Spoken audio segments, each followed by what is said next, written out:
ხანური. დღეს ჩვენი თემა არის ქართული ტრადიციული ცეკვა. იცი რომ ქართული ცეკვა 1000 წლის უკან გაჩნდა?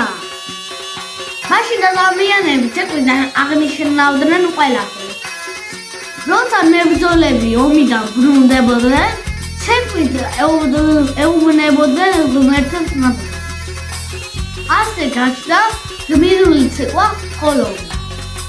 საქართველოს ყველა კუთხეს აქვს თავისი ცეკვა. კახური, მხიარული და ძლიერი. იმერული თამაში სავსე და სწრაფი.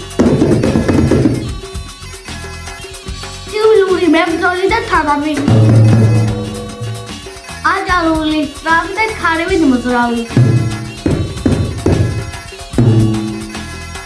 მამაკაცები ცეკვაში ისე ხდებიან, თითქოს მიწას არც კი ეხებიან. ტრიალებენ მუხლებზე და ხანდახან ხმლებსაც იქნებიან. მაგრამ არავის არ აზიანებენ.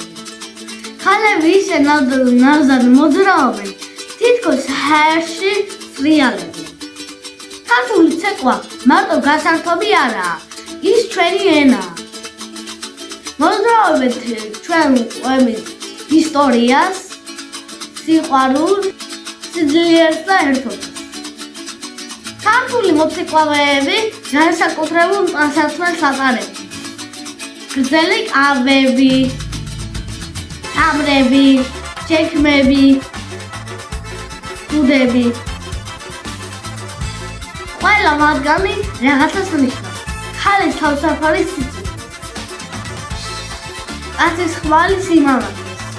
მოკლედ ქართული ცეკვა არის ისტორია, სილამაზე და სიყვარული ერთად. ცეკვის დროს ყოველ ნაბიჯში იგრძნობა საქართველოს ფეთქი. ქართული ცეკვა ესაა საქართველოს სული მოძრაობაში.